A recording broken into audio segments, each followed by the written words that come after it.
welcome everyone, and thank you all for attending. We've actually been away for 4 whole weeks, so it's so good to be back. It's so good to see you, Andrew, face to face again, and so great to have you on, Fabienne, as well.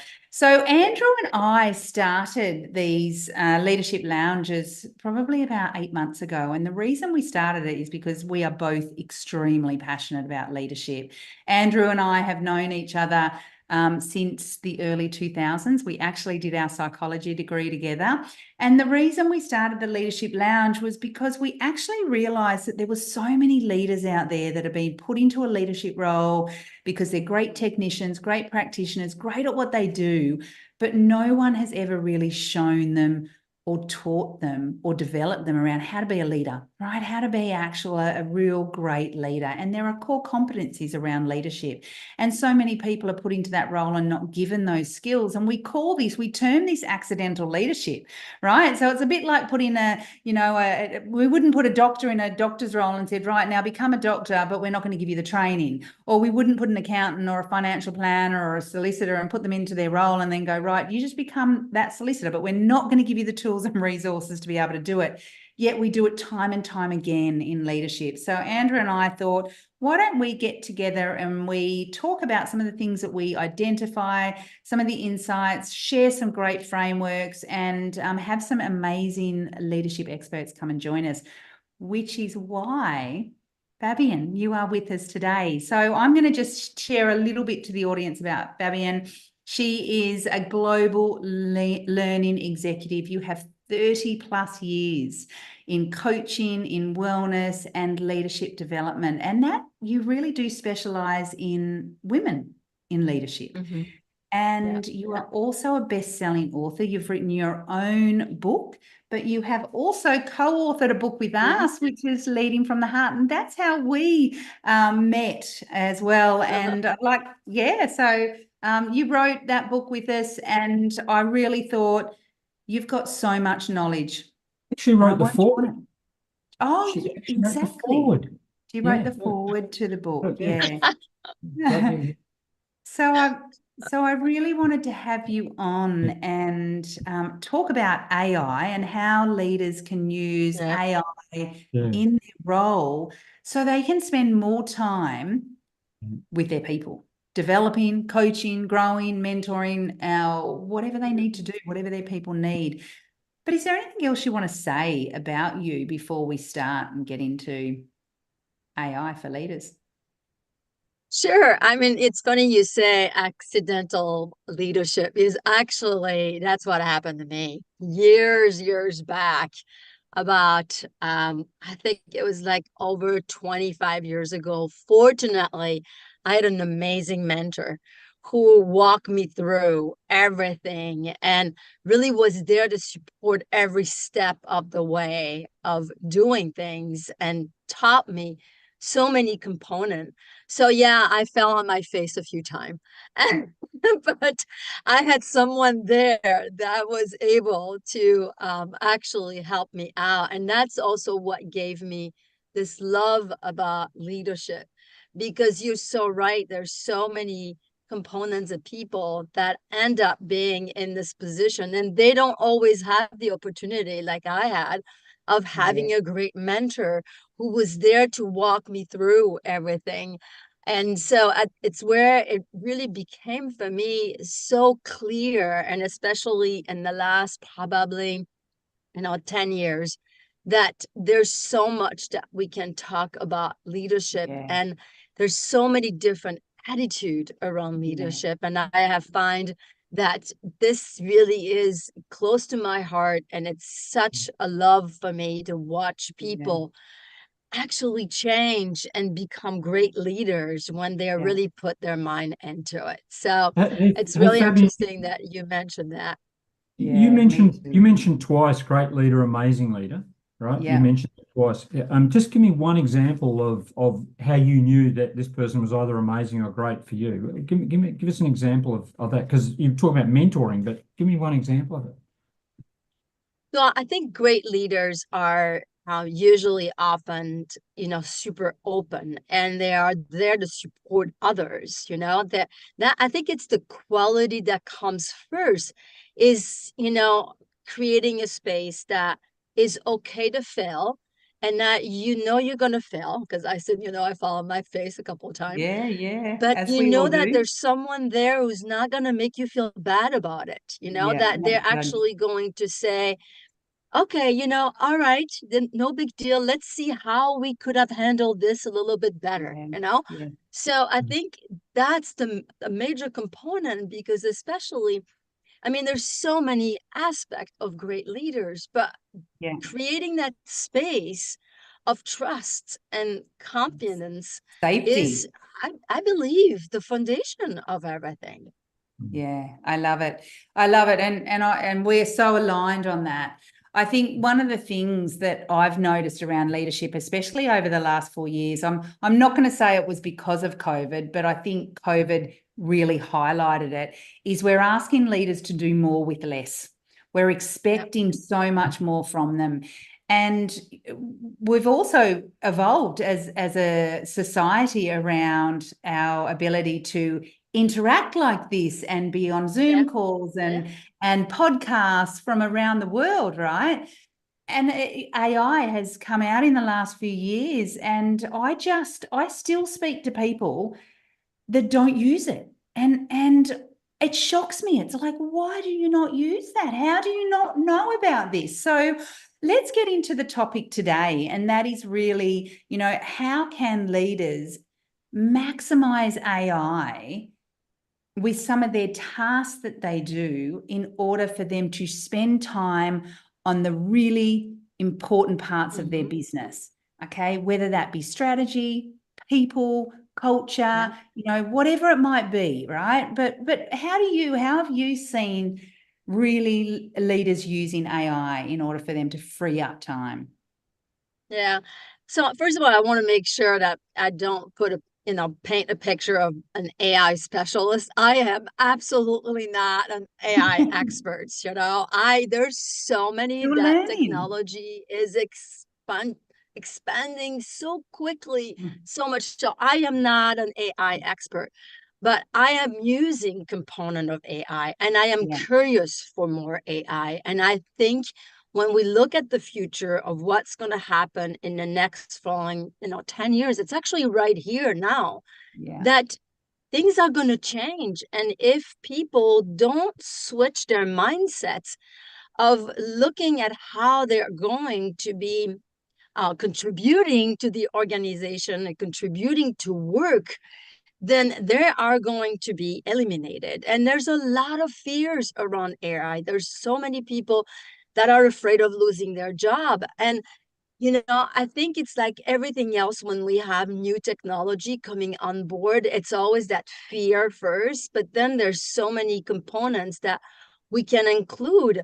And I believe that in organization, in the next following, I even think it's in the next following 2 to 3 years, that all the things that are done that are task driven, that are what I call kind of sometimes the minutia of things, that people are doing, I think that's going to move to AI.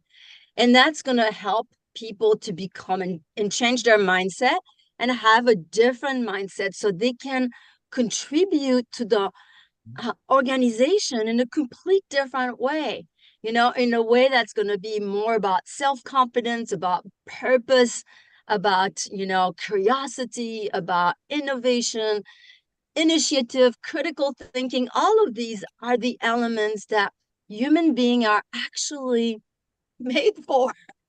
And I think that's all of these components that people cannot do right now because they're too busy doing data entering. They're too busy doing answering email. They're too busy being in meetings that are about meetings, So I think there's so many tools, and I'm not sure which one are the best, of course, that can alleviate some of this minutia work that a lot of people in organization are doing. I'll give you a quick example of you said something just before, Fabienne, which is that you're surprised that more leaders don't use AI, right? And I'd agree with you. And I have a client who a couple of months ago, we asked we asked the AI tool, we got on there, we're using the tool, can you give me a draft business plan for my business? And we put in real specific stuff like where it was located and what it did. And we did that exercise 3 times, right? And the insights that it generated have changed that business rapidly. And for a start off, it highlighted what tasks actually needed to be automated. It highlighted what decisions needed to be data driven. And for example, we put in the management accounts into it, and it analysed where the business was actually. It actually identified areas where you need to stop doing that. Yeah. It's just not profitable for you, right? And Yes. so here's someone who says, I'm frightened this is going to change it. But here's the result was, as a result of cleaning that up, they actually hired 3 more new people. Yes. And I think it's those types of awareness that people are not finding out about, you know, like I often find that, and I don't know who said it, but it certainly wasn't me, but I'll claim it. And it said, you will not lose your job to AI. So if you're a leadership consultant or if you're a manager, a leader, or whatever it might be. However, someone that knows AI will overtake your role. So I think it's about understanding that you cannot be ignorant to this. You cannot think that this is not worthwhile learning and exploring more. I use it for lots of different things in my role, and I use it, and I'll share a couple of examples as well. But I also get my team to use it in different situations too. You know, for example, I'm working with an ophthalmologist group here in Brisbane. And I wanted to know about the industry. I wanted to know about their growth rate. I wanted to know about some of their current challenges. What was the future outlook? I popped in some amazing questions into ChatGPT, and I found out not only about the Australian market, but I found out about the US market. Now, I would never have been able to go through Google and read the 1,000 articles or even 10 articles that came up and told me about it. But it gives you that kind of stuff that allows you to go, right, here's our revenue increase, here's the challenges, here's the opportunities, here's the average cost, right? Same as what Andrew's just done then. Yeah, and I think I totally agree. As a small entrepreneur, and I use it also, and I've started using ChatGPT about a couple years ago for that same reason, for give me a foundation. You know, I mean, of course we still have to do our research, and there's a great futurist, his name is Gert Leonard. I love him, he's incredible. And he always says that AI is there to provide you the information, but AI doesn't think, doesn't understand. So it's just throw you the information. It's you as a human being to understand what's being said and to see how you're going to be using it. So it's not like done for you, no, but it provides you that foundation so you can read through it, and as Andrew said and you said, it makes it faster. I mean, I can see the amount of time I'm saving using ChatGPT, Copilot, and many others, you know, that helps me to work a little bit faster, especially being, you know, an entrepreneur. Yes, yes. Another thing that I use it for quite often is I'll write a report, or I'll write an email, or I'll write an analysis, or whatever what I'm doing, and I'll just write as I speak. Okay, and the words are just flowing from me. And I'll then pop it into ChatGPT and I'll go, can you refine this and make it more clear and concise? And then it gives me something that is clear and concise. And then it saved me an hour of trying to make it clear and concise. It's those types of things that are going to take, even if we can try and give leaders back 15 minutes a day, 30 minutes a day, that's 2.5 hours a week that you actually get to spend time with your people, coaching, developing, looking on the balcony, looking at the strategy, measuring, managing, whatever it might be that you need to do that's going to drive you forward. It's those types of things that are going to make a difference. Yeah, absolutely. So you said you're not an AI expert, but you have been using this with leaders, right? For me, I use it if I'm going into a new client. I'll just use it to just give me some information about this particular industry or that particular business. And it'll highlight, for example, yesterday, it highlighted compliance and governance, right? And I raised that with my client, and he said, "Oh, I actually forgot risk management, compliance, governance." He forgot all about that, right? So it sort of opens up the scope of things that you could talk to. Can you give us a working example of where you've gone in with a leader, or you've used it, or you worked with them, or how you prepared for that leader? Yeah, for me, for example, content creation, for example, that's also a big thing. When you are a, entrepreneur, you need to use some type of help in content creation. So Canvas is actually one of the best tools for content creation. They have even the magic tools, so they actually make it for you, and same thing when in terms of writing, I do use Grammarly because it helps me, and translation. Also, I do a lot of work in English and French. And yes, I speak French fluently. I am French, so my French is quite good. But at the end, it makes I write my email so much faster with Copilot. I write it the way I speak, and then I put it onto Copilot, which actually is connected to my email, and Copilot just corrects it, and I can just send it. So I don't have to think about, oh, do I need an accent grave here, or do I need an S over there, or, it's all these little tasks that would actually take me a little bit longer to write, whether it's in English or French. But it goes and I can do it much faster. So it takes all this, what I call minutia again, out of my schedule. So then I can focus on what I'm good at, which is learning and development and creating, workshop and speaking. Exactly. Yeah.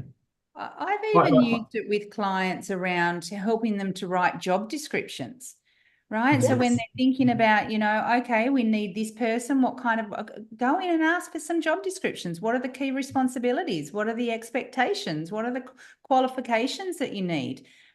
Yeah, we had to do all of that our own before. So it's really, I think, for leaders, it's about making sure they're identifying some of those tasks. And then actually and not just identifying the task, but actually getting out of their comfort zone and using these tools. Right? It's funny you say about job. It's funny you say about job creation, Kylie, again, using AI. I mean, it's crazy. It's insane how good it is, right? For a startup. Like yesterday, I put in, and it's so really recent, but I put in, write me a job description for an operations manager in charge of 14 lorries doing waste collection within the M25. Right. And it pulled up all the bylaws for the London City and the M25, which you would not get in a normal job description, because you say, here's your job description, but it really, really gave the issues that you need to be mindful in that role. It's clever, isn't it? Very clever. Yeah. It's so clever. But for a leader, the impact for a leader means that, like, hey, it's just made my job of hiring someone a lot cleaner. The scope of the job description I'm giving this person is so much more clearer. Yeah, and I think, Kylie, what you were saying too is defining what's right for their team, and so first I think leader needs to find out what's out there. So they should kind of look at even the basic tools, and then they should connect with their team and do one of those design sprint workshop to find out what is happening in their daily work, what can be moved away, and what can AI do. So I think it's a process. It's not going to happen like that, but it can. It's a process to put in place, and then we have to find the time to put in place. Yes. It's just, it's not good enough to go, I don't know about it, and I don't actually have the time to look at it, because it'll save you time. It's a bit like prioritization, isn't it? It's a bit like time management, energy management. You've got to put that time in it to be able to get the actual outcomes that you want. So what are the three key takeaways that you want the audience to really do as their first step, second step, and third step for you, Fabienne? Well, the first thing is leader needs to start using the basic. So if you have never used ChatGPT or Copilot or Google Assistant or any of those that are very well known to most people, that's the first thing you need to do. So go and play with that. And then I think the second thing is look at what's available. I mean, right now there's so many opportunity. I keep getting on Instagram all of these opportunity of learning more about all these AI. Why not being curious? Be curious and look around. That's the first step. And then once you start seeing what is actually kind of interesting and maybe connecting to what it could work in your organization, then connect with your team and make these decisions with your team. Like I say, workshop with the team and then figuring out how do you start. And you pick one, you don't pick 15 of them. And you make sure your team gets trained and everyone uses that and so on and so forth. So I think these are the three aspects first. Yeah. You know, even with that part, you know, if you're a leader, you know, thinking about what you were just saying before, if you're a doctor or if you're a claims leader, if you're a mechanics leader, it doesn't matter what it is, you could put into ChatGPT, how could I best use this in order to drive efficiencies, in order to spend more time with my people? And it would probably come up with 10 ideas for you, right? So it could be automation. It could be, you know, enhancing the operating procedures. It could, I don't know, like all of those things. It's this ability to start having a play with it. Do you know, I first heard about AI through Daniel Priestley, your son, Andrew, and this was 2 years ago now. So when it first came out, I think it was around November, and then all of a sudden in January, we were seeing it all over the news, and there was this big, oh my God, this is going to be scary and it's taking away our privacy and all that sort of stuff. And I remember Daniel saying, you need to be on top of this. You need to learn this, know this, use this, and get proficient in it, because you as a business will not be as efficient as you could be if you're not using AI. It's an interesting thing. There's two parts to it that I'm taking from this conversation. And the first part for me, when I, as a business coach, is how can I save people money, or how can I save them time, money, and efficiencies, right? That's the first. So ChatGPT, I've seen you know, time savings like off the Richter scale, right? Yes. And it for frees, customers like and you. the point you made, Kylie, it frees you up. If it frees you up half an hour a day, that's 5 times 2.5 hours a week that you've got to spend, right? But the second level is to monetize it, and that's where people confuse them. So I think what Fabienne, you're saying is first get the basics down, just see what's out there, what's available, and see the agenda could be how can I save, what efficiencies can I create? And efficiencies for me, from a finance or a management accounts proposition, goes straight to the bottom line. So that it's actually it makes a lot of sense, because you're creating those, they turn into financial efficiencies. And then the second thing is how can we monetize? And I wouldn't try and jump ahead to the second one before you've been right across the, let's save money before you make money, right? And you don't pay tax on money you've saved, by the way. You already pay tax on money you've earned. So, so get the efficiencies working. That's what I'm taking from this conversation. You've really impressed upon me that way. Yeah. And I think it's also, my final point is to, as leaders, to be sharing this knowledge with your team. You know, it's critically important. We run a leadership program, and I always am saying to the leaders, you know, go back and give some of these tools to your leaders and your team, so that they can start to prioritize better. They can start to manage change. They can start to, you know, lead change, whatever it might be. So you get better when we actually train people. So how can you start to educate the people around you? We actually ran a meeting when ChatGPT came out within the team to go, how can we use this? How can we be better at doing this? Not just me, but the entire team. So share that knowledge as well. Any final words from you, Fabienne, before Andrew asks his last his final question for the night. I always say knowledge is power. I know it's a little cliche, and it comes from my training background, because I'm a trainer at heart, and knowledge is power. So use that power. It's all at the fingertips. Yes. Yeah. I extend on that, where I go, knowledge is power only if we take action with that knowledge, right? Because I know so many people that can read a book and not do anything with that, right? So they got the knowledge up there, but they don't take action. So don't just learn about AI, make sure you take action and use AI. And I would even take it one step further and have a goal for using AI, like an objective, like, okay, we're going to save ourselves $5,000 this year by using, how can we save $5,000 this year, or 10 grand, or whatever it is? Or 5 hours.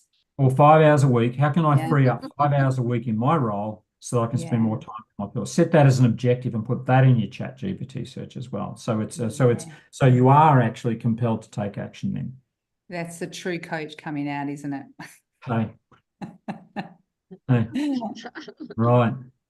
Hey, we can't stop. I was really, really lucky, Kylie, that I got one of the very, very earliest editions of Fabienne's Unapologetically Bold book, and it's the earliest draft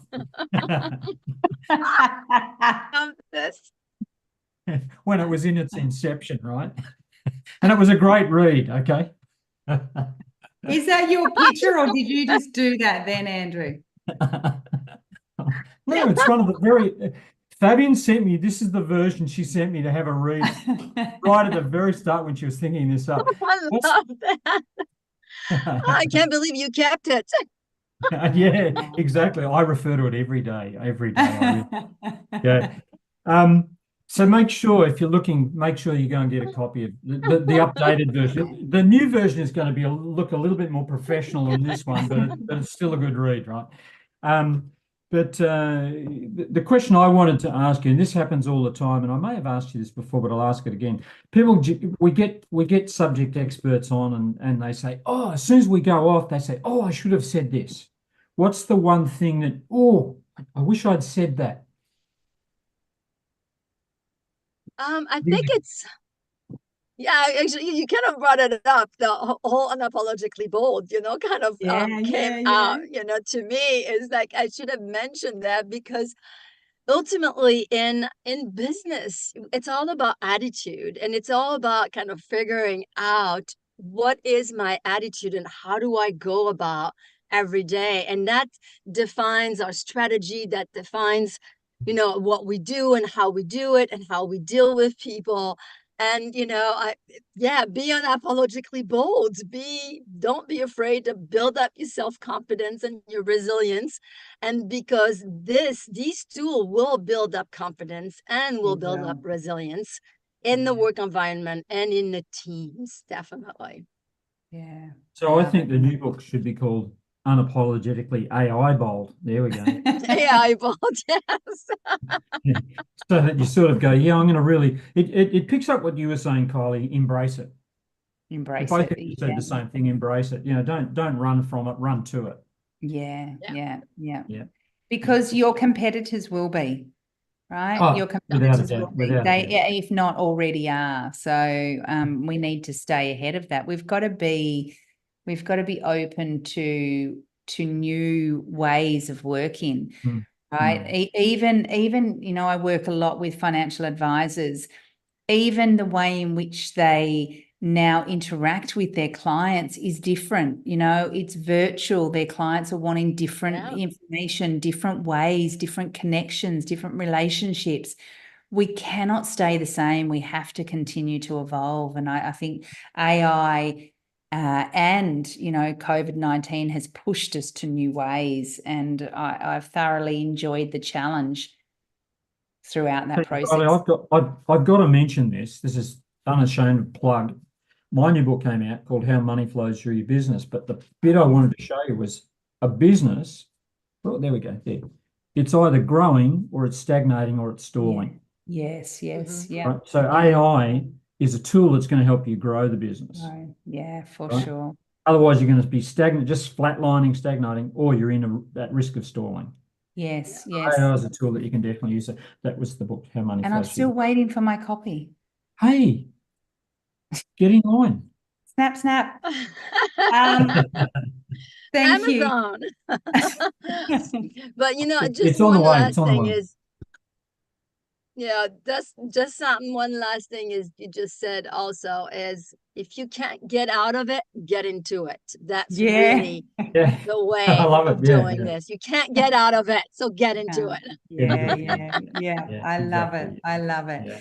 Yeah. Thank you so much, Fabienne. It Thank was so you. wonderful to have you on.